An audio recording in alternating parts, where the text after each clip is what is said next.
অপেক্ষাকে আমি আজও ছাড়তে পারিনি। হ্যাঁ, অপেক্ষার কথাই বলছি। ভালোবাসার রক্তিম ধারালো স্নিগ্ধ সোয়াই এই হৃদয় থেকে এক এক করে ছেড়ে গেছে সব।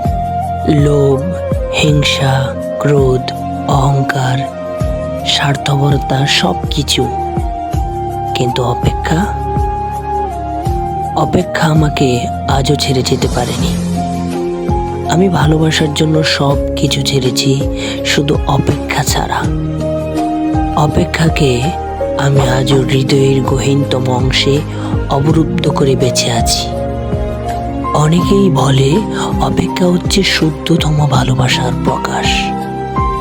ভালোবাসতে সবাই পারে, কিন্তু সবাই প্রিয়তমার জন্য অপেক্ষা করতে পারে না। আসলেই কি তাই? জানি না তো, হবে হয়তো। তবে অপেক্ষার কাছে আমি অনেক ঋণী।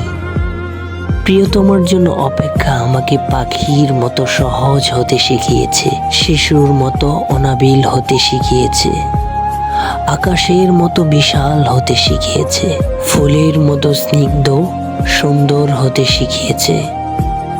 অপেক্ষা আমাকে সাগরের নীল জলরাশির মতো গভীর হতে শিখিয়েছে, প্রকৃতির মতো স্বচ্ছ হতে শিখিয়েছে, সোনালি সন্ধ্যার মায়াবী মৌলবার মতো নিবিড় হতে শিখিয়েছে।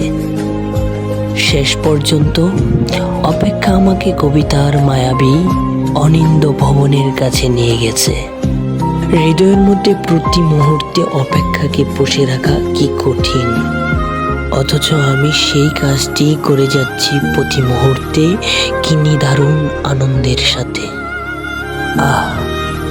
অপেক্ষা, তুমি কত বেদনার্দ্র সুন্দর।